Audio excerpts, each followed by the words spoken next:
Interpol fears ISIS-trained 170-plus bomb attackers for Europe. A list of dozens suspected ISIS militants trained to deal with explosives and potentially aiming at terrorist attacks in Europe has been shared with EU intelligence by the International Criminal Police Organization, Interpol, The Guardian reports. Interpol issued a list of 173 terrorists linked to Islamic State, IS, formerly ISIS, ISIL, who may have manifested willingness to commit suicidal attacks or martyrdom to support Islam, The Guardian reported on Friday, saying it obtained the names. The specially trained attackers can travel internationally to participate in terrorist activities, but it is unclear whether they manage to reach Europe, the report says. While the document identifies the suspects and provides their photos, it also features such details as the date of recruitment and possible addresses, even including the mosques they could attend. The list apparently stems from US intelligence data, which was obtained through trusted sources during operations against ISIS in Syria and Iraq. The potential attackers were pinpointed through materials found in the hiding places of ISIL, according to the paper. Interpol reportedly sent the warning to its European counterparts on May 27 and asked to share information on the suspects. In March, then FBI Director James Comey warned that European states may face an unprecedented terrorist diaspora in 5 years, as after the defeat of ISIS, terrorists will spill over into Western Europe. On Friday, the UK's most senior police officer, Cressida Dick, stated that advances against ISIS in Syria and Iraq do not reduce the threat for the country. Earlier, German police chief Holger Munch said that around 700 Islamists may pose a threat to German security, local media reported.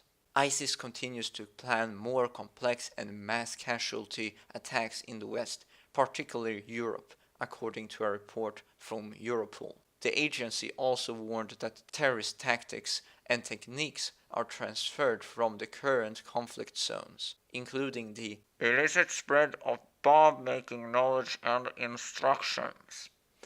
Well, this isn't really anything new, and well, I think this article is pretty old because I think I had it in my list for quite some time. But still, this is the thing. We know why they are committing these terrorist attacks. It's Islam that's at the core of the problem. But our politicians isn't really doing anything about it. They know all about the problems and they're flocking them in. But what can we do about it? Because it falls upon us when our governments are failing us. We have to do something, because if we don't do anything, at this rate, we will become minorities. For example, Sweden used to be like pure Swedish, right? They didn't have these massive immigrations. They didn't have all of these Muslims that we have in our country now that goes around raping people. We are now at 3% Muslims in the country, 300,000 of them, because we're supposedly 10 million. So we got 3% of our population that are Muslim. And in Islam, they are encouraged to always support leaders, no matter what, as long they are Muslim. As long they're Muslim, then they should always go for that leader. So that means, if they're gonna have an political leader here in Sweden, and we're gonna have these 3%. These 3% are gonna vote for this leader. And at 4%, they will come into the Riksdag, the main council of Sweden, whatever you're supposed to call it, the parliament. And they are almost there. They are 3%, and perhaps some idiotic Swedes will also vote on that. But we do know that the main strength of Islam is not just oh, they commit terrorist attacks. No, it's their birth rate. They have so many children compared to our Swedish women. You know, our Swedish women are all feminists, like, oh, I have to have a career. I'm so independent. I don't need a man. I don't need children. I got control over my own body. I do my abortions. You know, they're fucking demented, sick as hell, and, you know, this is what happens. The breaking of the family. They don't want to see families anymore. They want to see this collective idea. Hello everyone, and welcome back to the best show on the internet about science. And oh boy, do we ever have some beautifully progressive science for you today. Now, many of you may be dreaming of a future where you get married, you have a family, you grow old, and die surrounded by loved ones. And as nice as that may sound, I'm sorry to say, but science doesn't support your dreams. I recently came across this video of two people telling us why we shouldn't have kids according to science. So if, like us, your family and friends are always pestering about when you're gonna have a kid, and you're like, better not, here's some scientific evidence as to why you probably shouldn't have a kid. When you're gonna have a kid. I wonder if anyone's broken it to them. I guess you're not supposed to assume these days, so let's move on. The crux of this video is essentially focus on you and your happiness, because according to scientific evidence, babies make you miserable. They make you argue more. Research shows that marital satisfaction plummets after your first child. This is often due to clashing ideas of how to raise your child. Sleep less. yes, your kids will ruin your sleep. Those little brats cost money. That kids are expensive.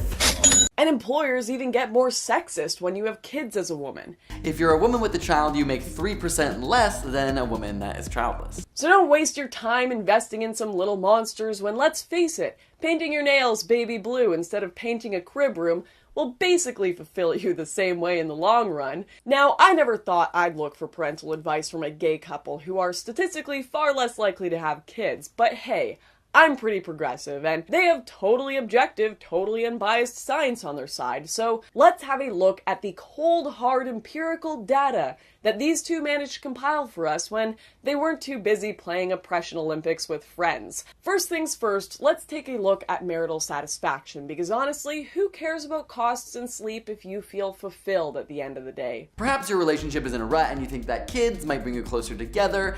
Statistically, it will absolutely not. Research shows that marital satisfaction plummets after your first child, and 70% of couples experience a big slump in their love life. So to back up this claim, they linked to a Bustle article citing 7 more scientific reasons not to have children, which, when you scroll through this article to look for this specific point, links you to an opinion piece on Psychology Today by psychologist Ellen Walker, author of, to no one's surprise, Complete Without Kids, which, honestly, the title of this book itself just sounds like some sort of coping mechanism to constantly convince herself she made the right decision, because according to the reviews, it starts out with some compelling content and then just tumbles into her ranting for pages about how she's convinced her skiing trips would have sucked if she had kids to drag around on them. I just don't see this as valid data or even helpful. I'm sure this author isn't biased at all. We're off to an extremely scientific start here, lads.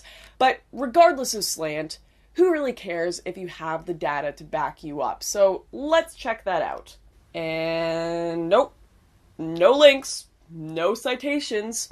This is the end of the notorious rabbit hole of cross-referencing clickbait that eternally leads to no cited research. Apparently, much like her book, this is just an opinion piece by a seemingly bitter woman who has never had children. But I figured I'd be nice and do the work for these lads, so I did some digging and I found this study from Denver University. Though the study did observe a significant and sudden drop in marital satisfaction around the time of birth of the first child, co-author Scott Stanley noted that declines are somewhat normal in marriage, and that the study doesn't capture the richer, longer-lasting contentment that comes with building a family. Stanley noted that while there is a strain on the marriage from having children, a lot of couples gain something deeper while growing as a family. And in fact, a lot of the other studies linked here come to the exact same conclusion. All types of parents reported having more meaning in life than did their childless counterparts, suggesting that the rewards of parenting may be more ineffable than the daily highs or lows. Gee, it's almost like nobody ever said raising a child is a walk in the park. It's almost like humans endure short-term hardship for long-term fulfillment. Who would have thunk? Let's move on to the next point. According to the Bureau of Labor Statistics, if you're a woman with a child, you make 3% less than a woman that is childless. However, this is not true of men, who make an additional 15% if they have kids compared to those without. Yeah, having kids makes the world more sexist, you bigots. Better castrate yourselves now, because haven't you heard? The future is female, girl. Seriously though, saying that men make an additional 15% if they have kids sounds like you're saying they make more money because they have kids. That's right, guys. Don't ask your boss for a raise. Just start popping out babies with all the girls everywhere and you'll just start seeing the cash rolling in.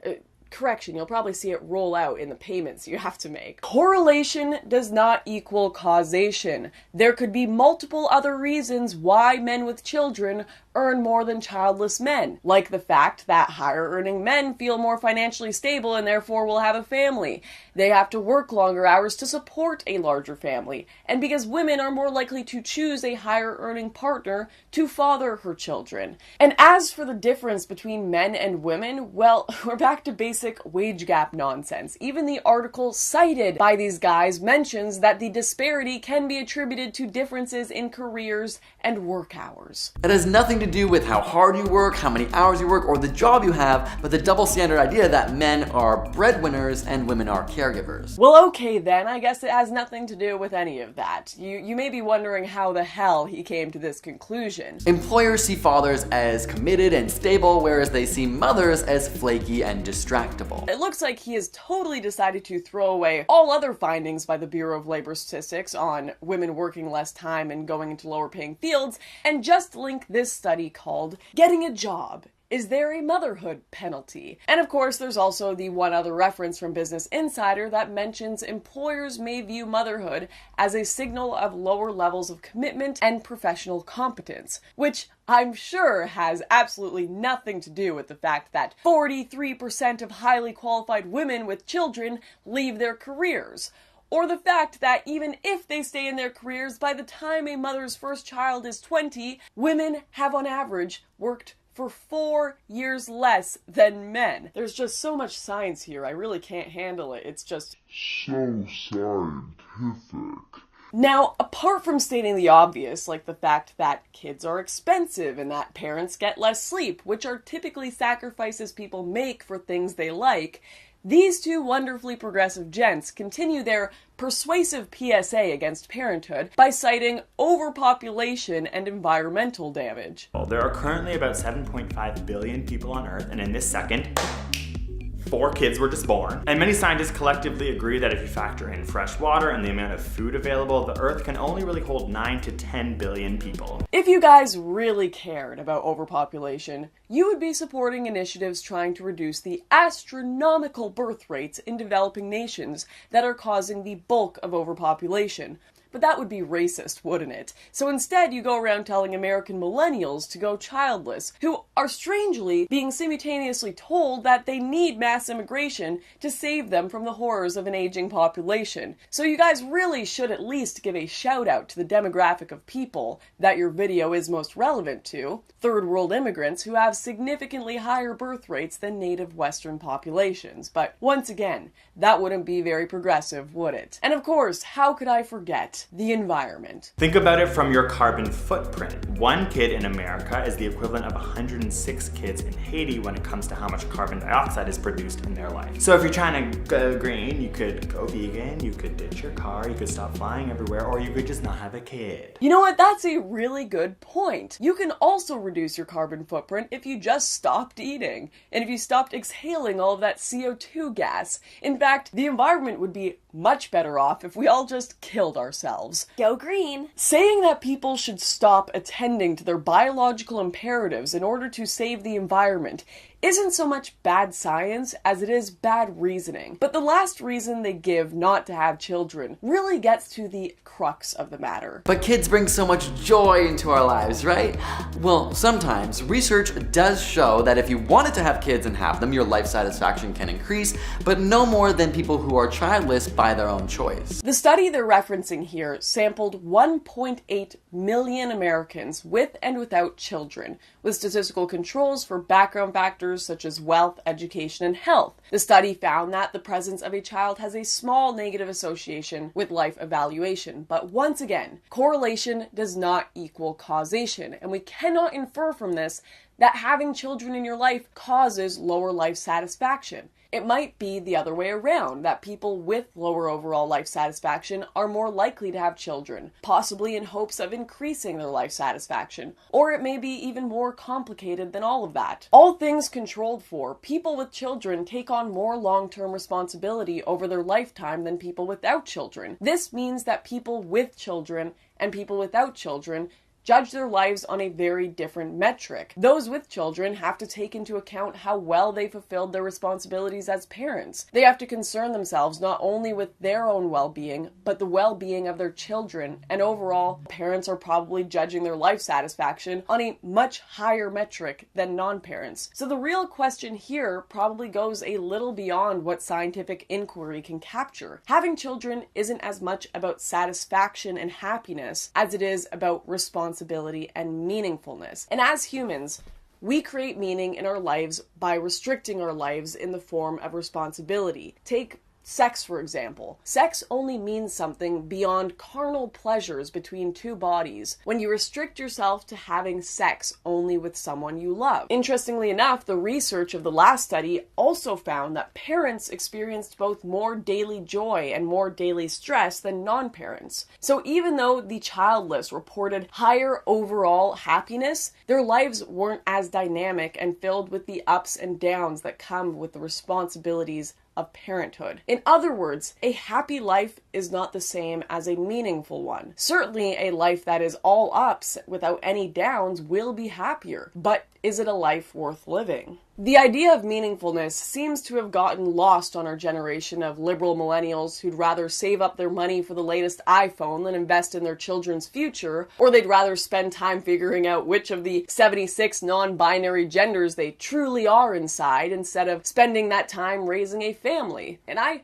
personally don't care what specifically you do with your life in regards to having kids. I'll make suggestions, but it's obviously up to you. But for me, and I may be different than the average person, it's my preference. I want to experience life to its fullest. The idea of having higher and lower ups and downs and having deeper purpose and meaning is something I would take a million times over a stagnating just feeling of being okay and having a little extra pocket change. But beyond my little tirade, this show isn't about getting emotional and philosophical. This show is about science. And to conclude this episode, these two lads, while not being as bad offenders as the last episode, still failed miserably at it. So thank you guys so much for watching this episode, and I will see you guys next time back in the lab. But of course, we have now these Muslims that are traditionalists and are keeping family values and maintaining families.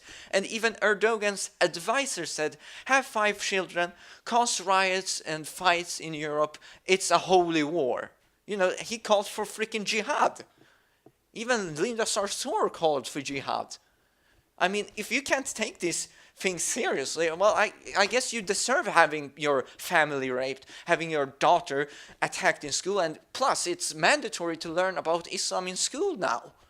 It's mandatory. And in Britain, you have to go and visit a mosque.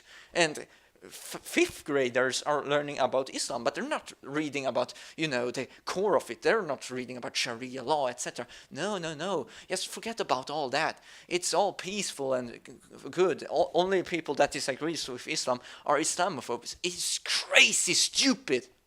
It's crazy stupid. They will never learn in school why these people are doing these things unless parents, unless you would go into that school and say, hey, I'm not so okay with you teaching bullshit to my child. Plus, they're calling this Hitler guy a heavy right-wing right now. Hitler was a socialist. He was as left-wing you can be. And our current government used to cooperate with Nazis here in Sweden. Yes, the Social Democrats in Sweden, they used to do eugenics experiments where you would make sure that the wrong certain people would not be able to have children. That's the current party that's in power now, that had that in the past. But still they're like the Democrats, you know, they used to be extreme racists, now they're just racist towards their own kind. But this is global, you know, this is everywhere in the West and eventually all across the world. But still, if we don't do anything about this, these Muslims will have this multiple birth rate. And I've said it in videos before, but I'll say it again, because you have to understand that if they have 3% now, imagine these 3% having children, having multiple birth rates. They're going to have 1 times 5 times 5 times 5 times 5 times 5, etc. And they're going to be at all of a sudden another 300,000 in population. And then we're going to take in even more refugees and, of course, terrorists like this posing as refugees. And they're going to have children while we are declining. And people are going to have more trouble socializing because there's going to be Muslims everywhere. Our social infrastructures are being destroyed. And Swedish people and people in general here in Europe, America even, they're just deciding, oh yeah, I'm not gonna stand and protest against these immigrants. I'm just gonna move to some other city. Where the hell are you gonna move when there's no elsewhere to go? You won't. You won't be able to. Where? Are you gonna emigrate to Russia or perhaps to America or some other country like Poland or Hungary that's smart enough to not take in immigrants in masses? Because eventually these Muslims, they're at 3%, they will be at 6%, they will be at 12%, they will be at 30%, they will be at 60%, and well, they are all of the sudden majority in the country. How the hell are we going to win in a democratic way against people that craves dictatorial powers? That won't work, and we will lose our freedoms. These Muslims will put Sharia law and force us to convert or die. They will call jihad. They will kill us. Just like they did in Lebanon. I was introduced to radical Islam when I was 10 years old, when the Muslims blew up my home as they shouted Allahu Akbar, bringing it down and burying me under the rubble wounded. My only crime was that I was a Christian living in a Christian town. I learned at the age of 10 years old the meaning of the word infidel. I had a crash course in survival, not in Girl Scouts, but in a bomb shelter where I lived for 7 years of my life, without electricity, with no water, and very little food. To get some food, I would crawl out under the bombs and the snipers' bullets to gather grass to eat, and we would crawl to a nearby spring to get some water. At the age of 13, I dressed in my burial clothes, getting ready to go to bed at night, waiting to be slaughtered at the hands of the Muslims. And by the age of 20, I had buried most of my friends who were killed by Muslims. And we were not Americans living in New York, and we were not British citizens living in London. We were Arab Christians living in Lebanon. I come from Lebanon. Many people do not realize that Lebanon used to be the only majority Christian country in the Middle East. We were open-minded, we were fair, we were tolerant, we had open border policy, we welcomed everyone into our country because we wanted to share with them the westernization which we had created in the heart of the Arabic world in the Middle East. Because of the majority Christian presence in Lebanon, we were good in commerce, we focused on building the country. In a very short period of time, Lebanon became Paris of the Middle East, the banking capital of the Middle East. But sadly, because of our open border policy and our open-mindedness and tolerance and fairness, we welcomed people who were not supposed to be in our country in the first place. Muslims used to send their children to study in our universities because we had built the best universities in the Middle East and the Arabic world. They graduated and they stayed and worked in our economy because we had built the best economy in the Arabic world, even though we did not have any oil. But even though we had the problems with the Muslims, especially as the population, the Islamic population grew because of the multiple birth rates, and we, the Christians, started shrinking because we simply do not get married to multiple wives like they do. We don't have many children like they do. So over 20, 30 years of this trend, they became the majority and we became the minority. But we always had the problems maintained between the Christians who have become the minority and the Muslims who have become the majority until the influx of the Palestinians out of Jordan, which we as a civilized country, as an open-hearted country, took them in. Here we took in a group of Palestinian terrorists. Yasser Arafat was kicked out of Jordan when he tried to overthrow King Hussein out of power. But because of the dictatorship of the king, King Hussein kicked them out and actually killed more Palestinians in Black September than the state of Israel has killed in all its existence.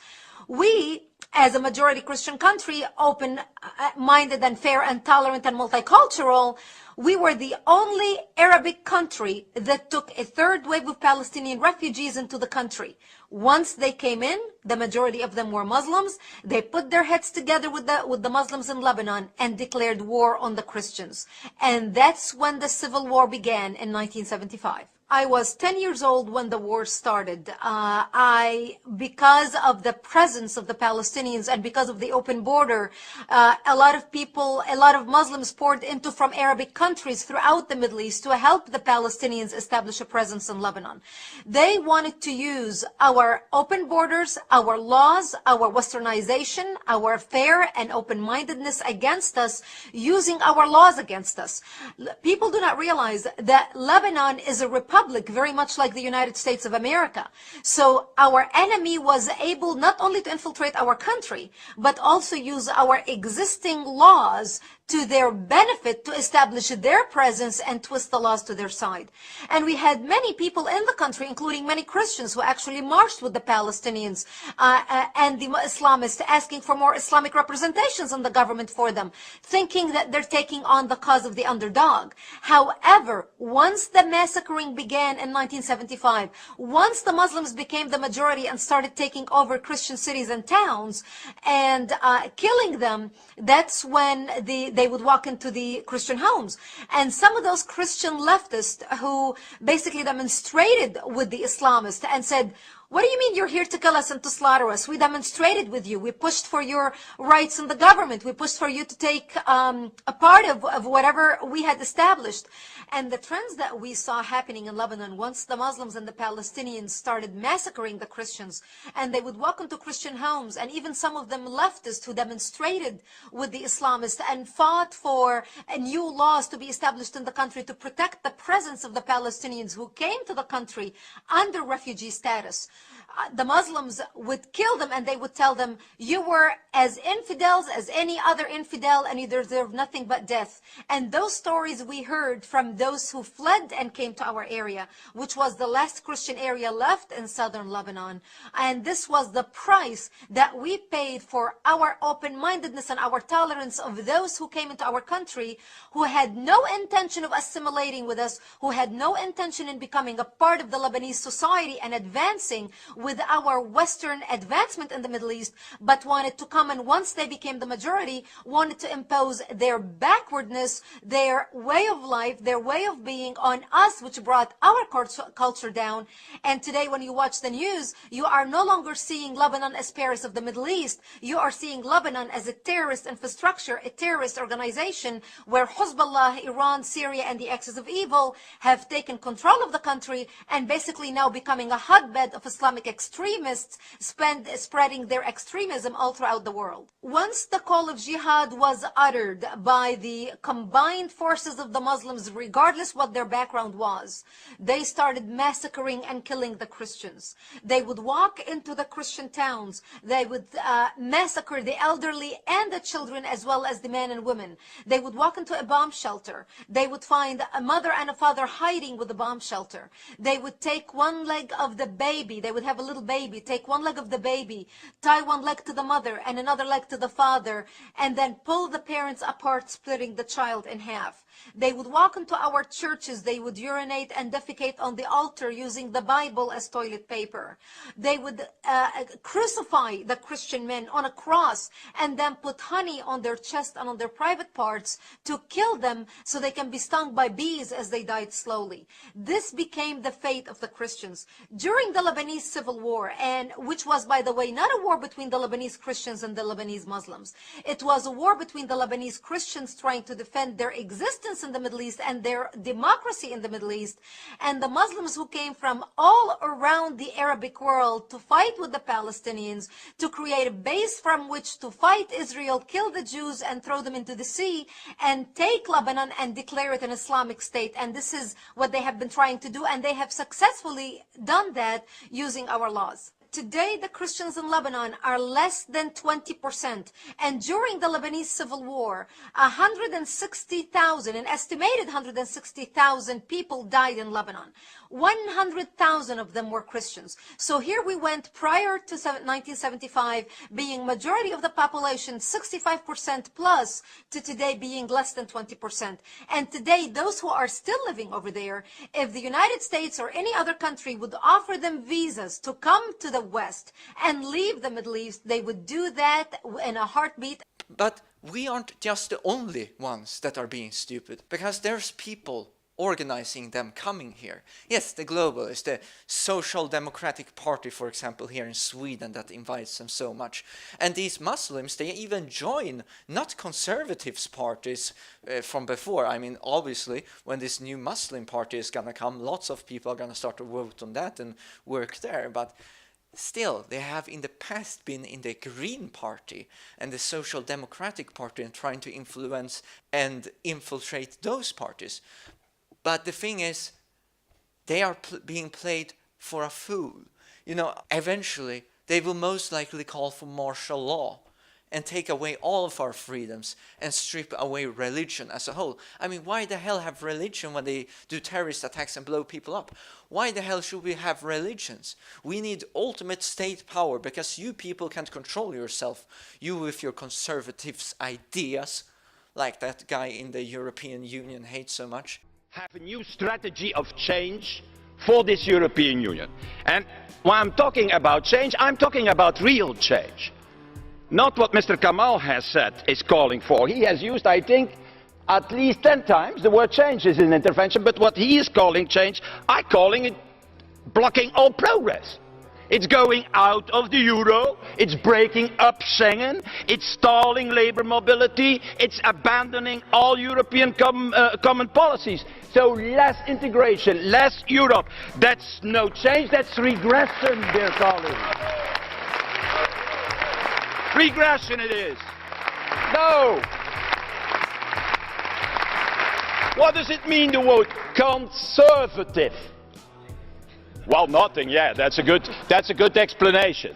But if it means anything, that is mean that status quo. Conservatism is status quo, and that is what we don't want with this European Union today. What we are doing now is exactly the same, not on economics, but on the fundamental of not applying the rules, closing our eyes on what is happening. And no, Mr. Orbán, it's not against Hungary. You have not the right to say that these people here are fighting against the Hungarian interest. It's the opposite is true. It's not your interest, but your interest is not the Hungarian interest. What we are defending here is Hungarian democracy and the interest of the Hungarian citizens.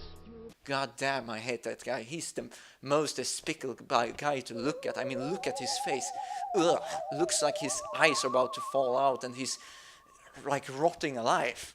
Freaking monster living. But this is eventually the level we will land on. We will just destroy ourselves by taking in these people and we're not doing anything about it. But what can we do about it? I mean, we know about this, right? At least you who are following me and others who are aware of this. But most people don't. Do some activism, you know, don't just sit here and complain on some blog or whatever. Do some video or you make some post about it on your Twitter. You know, go out and do some actual activism. Show that you are a show of force. Show that you're people who are not going to be denied your freedoms and your rights. Because as we sit here and complain on the internet, they are just censoring you. No one cares about what you think. No one is going to see these videos. I mean, if the YouTube and Twitter, etc. wouldn't censor, the conservative media would be skyrocketing any other media. I mean, damn. Have you ever listened to these left-wing people talk? If you sit in the European Parliament or wherever else, I mean, even in Swedish, I've talked with politicians and they say the same thing. It's like crazy. Speech populism, the rise in extremism, populism and xenophobia and intolerance. Hate speakers are now even in power in some countries. And hate speech is not what freedom of expression is. Almost any female politician will have experienced hate speech on her social media accounts. It's a widespread phenomenon that didn't start with the internet. It's important not to forget that the core of the problem is not social media, it's sexism and racism. Hate speech, populism, fake news on social media requires a European response. Countering all expressions of discrimination, violence and intolerance is a priority for all of us. We see how the social and digital media are becoming a powerful tool for propaganda, populism and hate speech. Facing up to new political realities such as the threat from populism to representative democracy. Free communication of thought and opinion is one of the most fundamental rights of people. People can write and speak freely but should not abuse that right. Misogyny, we're seeing in Islamophobia. This is the European Parliament, and things like this should not be tolerated by you or me. So there are 5 reasons why you should be afraid of the EU. Number 1, the EU doesn't represent European values. Number 2, the EU doesn't accept resistance. Number 3, the EU is an ideological bubble of people who don't like alternative viewpoints. Number 4, the EU has an enormous budget to create fake news and revisionist history. And number 5, the top positions are taken by dangerous radicals. And especially the combination of these 5 things is a recipe for real disaster. This is Paul from debatetheleft.com. If you like the content, please subscribe or consider supporting my work through Patreon. And most importantly, never stop debating the left on Islam. Take care. How monotone and sterile it is to listen to talks like that. They say just about the same things all the time. Have you listened to the Democratic debates in the America's elections 2016 compared to the Republicans?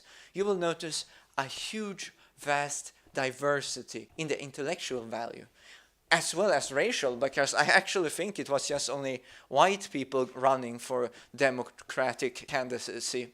I think it was just only like 4 or 5, because, well, while the Republicans were like 13, it was a huge difference. Though I think most of the Democratic was scumbags. I think there was like one guy that seemed pretty decent, but still everyone is so damn political correct, so it's just sickening. But regardless, you have to start do something, because in 50 years we will become minorities all across Europe. Europe will be lost in 50 years' time if people don't take their foot down and just say, hey, I'm not gonna accept this. Because this is the truth. If we are just gonna stand here and be, oh, well, nothing is bad, everything is okay, you know, I'm okay with this migrant crisis, you know, good luck, good luck. But first of all, people have to be awake to the problem. How can you solve a problem if people don't even know about it firsthand?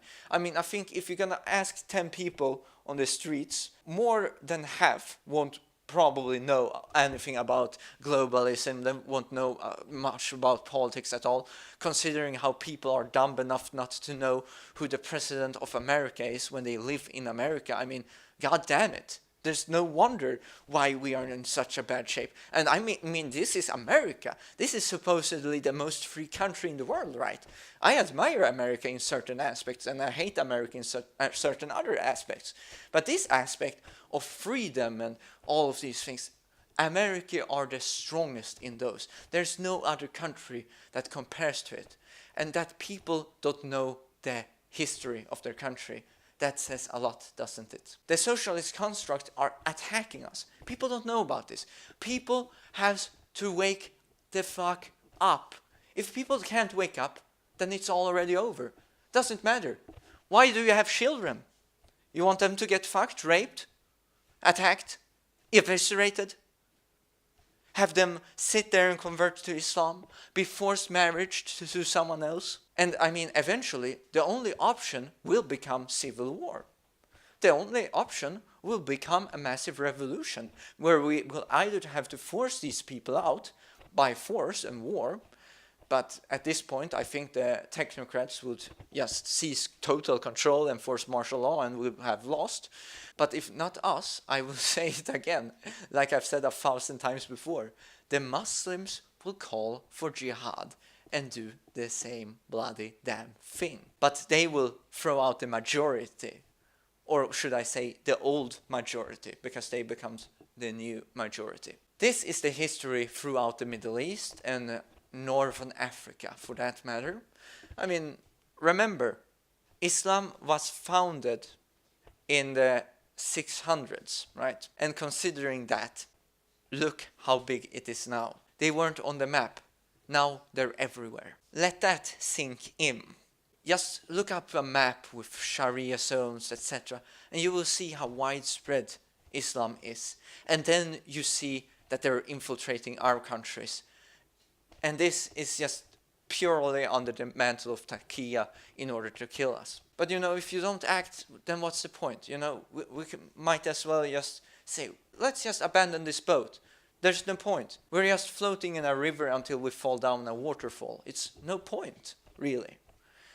But I'm a patriot. I'm not going to be this naysayer and saying, oh, it's all over. I'm going to fight into the very end. I'm going to sit there, even though I'm going to get censored, I'm going to get sued, because that's how the globalists operate.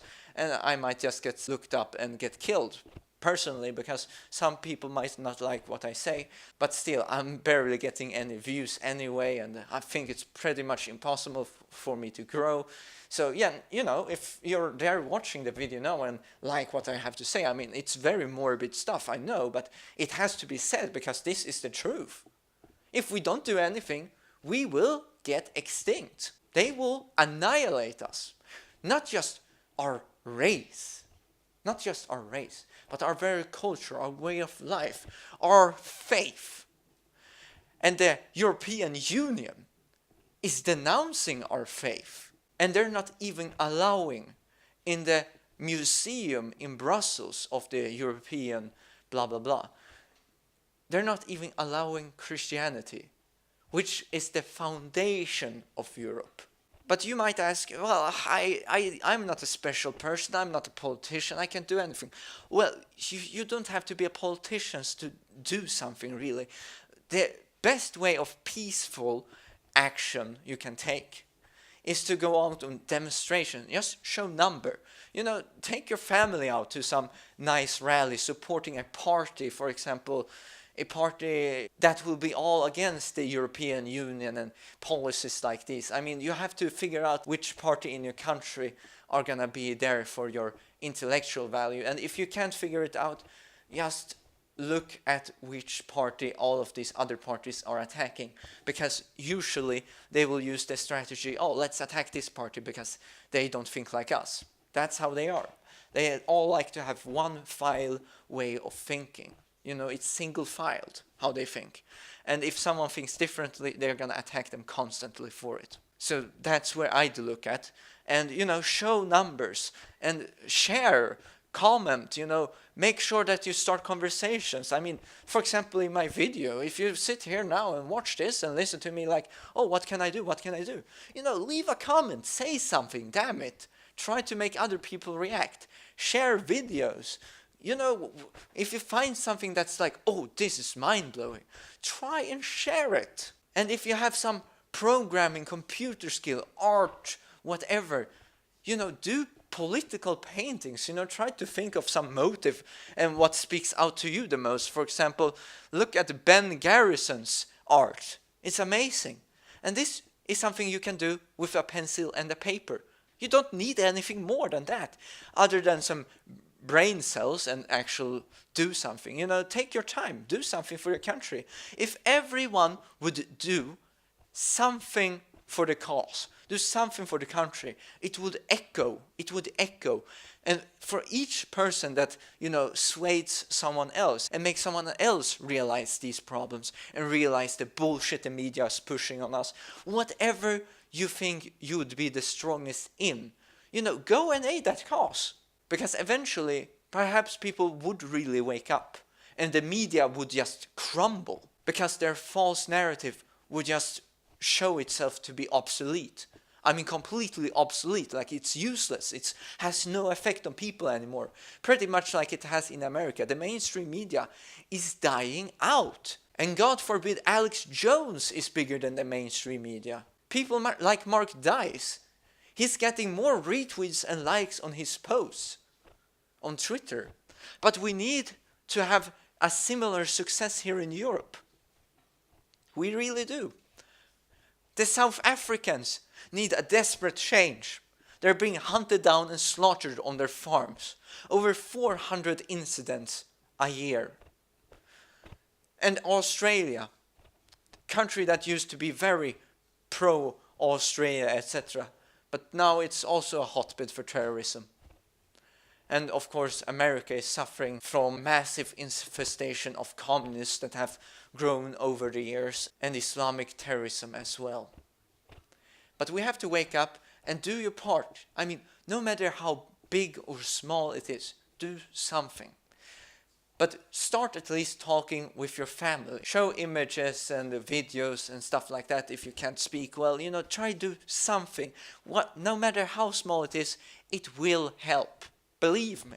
But for example, you are probably into this, right? If you're watching this video now.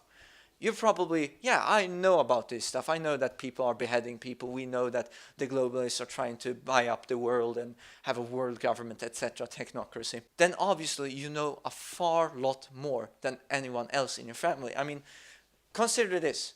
If you haven't spoken to your family, how many people in your family would know about these things? Not too many would it there. So just remember, if you spread the word, that's the first step. Do it close to your family, to your friends. But don't be an idiot and just push it in everyone's faces, especially if they're going to be sensitive and, completely reject you or something like that, because that's just heartbreaking, and I will never advise you to do something that will just break your relationships, get you fired or something like that. But in truth, if we don't do anything, that will happen anyway, if not worse. They will get murdered, raped, killed, whatever. So, in a sense, you're ill-forced to, but be mindful. I mean, you can strategize. You don't have to go so direct like I do. I mean, you can't stop me. I have gone to, places where I work, talk about these things, and, well, you might just get fired when you do that. But I am me, I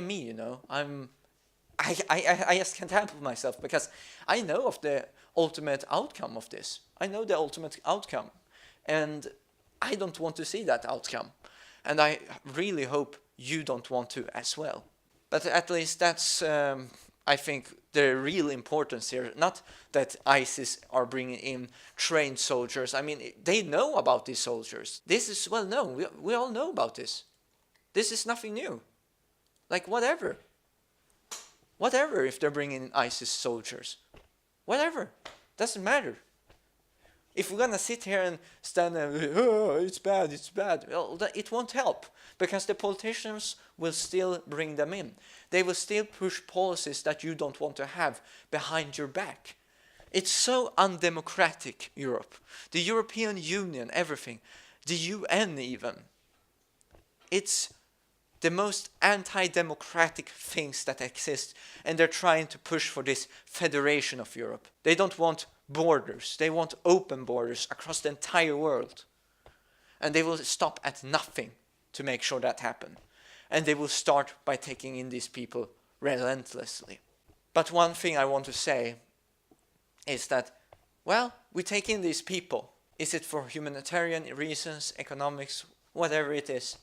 I think the people that comes here from these countries that are war-torn, refugees, I have no respect for them. I have no sympathies for them.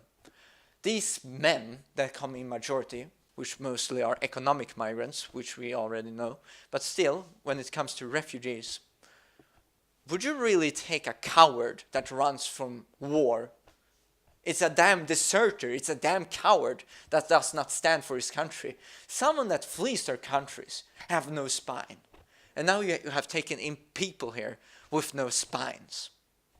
You know, if they are gonna still be part of some minority group that escapes Islam and, you know, stuff like that, they will just flee again. You know, they're just gonna use you, they manipulate you. They are gonna try and be greedy and take everything they can, and then they will abandon you to your fate.